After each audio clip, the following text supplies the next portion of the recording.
and therefore they will not have to pay any GCT on their light bills. 105,000, that is the top 22% of residential customers who use more than 200 kilowatt hours per month, some of them as much as 4,000 kilowatt hours per month, will now be required to pay 10% GCT on whatever electricity they use in excess of 200 kilowatt hours each month. They can save on their bills by conserving, by cutting back on the amount of electricity they use and reducing the amount of oil we have to import. This measure was originally expected to yield $1.2 billion, but with a reduction of the rate to 10%, it will now yield $711 million. In revising the tax package, we took into consideration that as much as 1/3 of those who should be paying GCT are not doing so. While we work toward improving the rate of compliance, a way must be found to get some taxes from those tax dodgers. Accordingly, the following new measures will be introduced. 1. 10% GCT will also be applied to electricity for commercial and industrial customers. This should not have any impact on those who are GCT compliant, since they will be able to deduct it from their monthly GCT returns, and therefore it should not result in increased prices.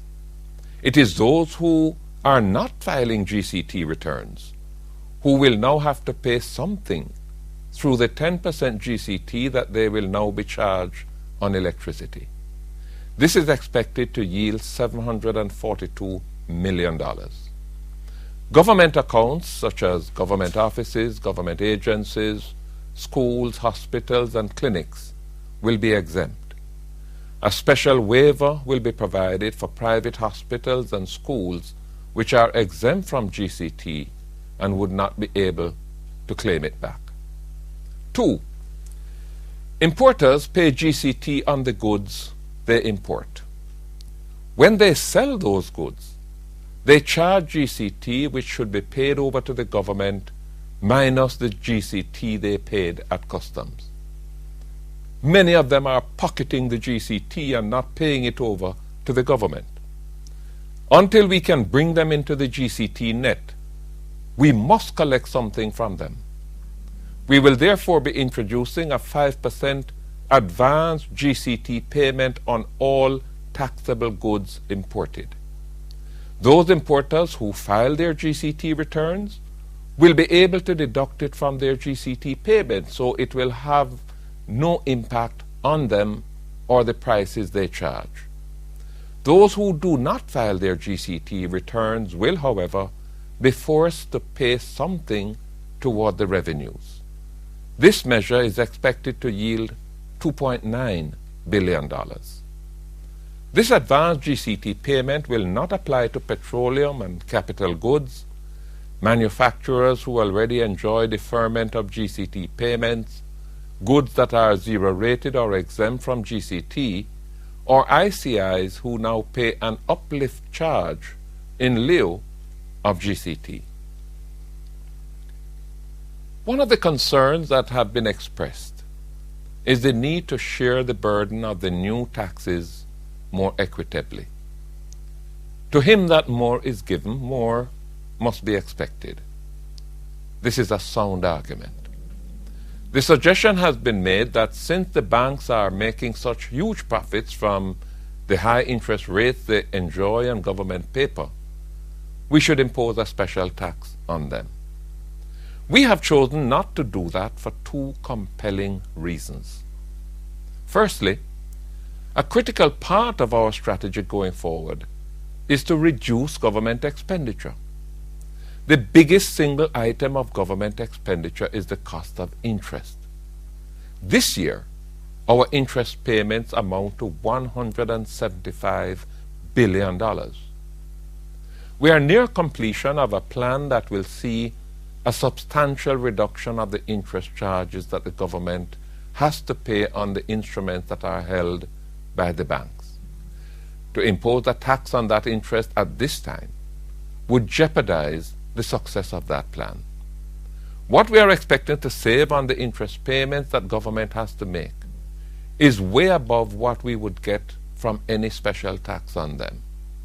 We cannot afford to be penny wise and pound foolish. Secondly, another critical part of our strategy going forward is a significant reduction in interest rates. This will lead to reduced production costs that will make us more competitive and reduce prices that will benefit the consumers. Reducing interest rates is necessary to support businesses, encourage new investments and job creation. As we look toward the end of the recession, we have to position our interest rate policy to enable new economic activity to take off, especially for micro, small, and medium-sized enterprises.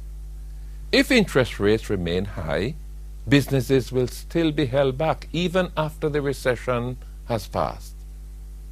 Getting some more money out of the banks to help us pay the high interest charges while keeping the interest rates high may help the government to meet its bills. It will not help the small businessman who wants to do something that could create some more jobs, but cannot do so if those interest rates remain high. The Bank of Jamaica has signaled the direction in which we are going. Last Friday, it reduced its Treasury bill rate to 15%, coming down from a high of almost 22% in January. We intend to reduce it even further. But that would not relieve us of the burden of high interest rates on the substantial portion of our debt, which is at fixed rates that are as high as 24%. That is what we are working to address, and we expect to conclude those arrangements very shortly. The principle of sharing the burden more proportionately, more equitably, as I've said, is a sound argument. Accordingly, the following additional measures will be introduced. 1. The personal income tax rate will be increased to 27.5% on all income above the threshold for persons earning in excess of $5 million and 35% for persons earning in excess of $10 million. In other words, persons earning up to $5 million will continue to pay the existing rate of 25%. Those earning more than $5 million will be charged an additional 2.5% on their taxable income, and those earning more than $10 million an additional 10% on their taxable income. This is a temporary measure and will apply from January 1, 2010 to March 31, 2011. This will yield an additional $1.317 billion. As was already announced, the income tax threshold will be increased to $441,168 effective January 1 next year. This means that the tax-free threshold would have more than doubled within the last year. 2. Motor vehicle licenses for luxury vehicles with an engine capacity of 3,000 cc and above will be increased by $4,000 per annum. 3.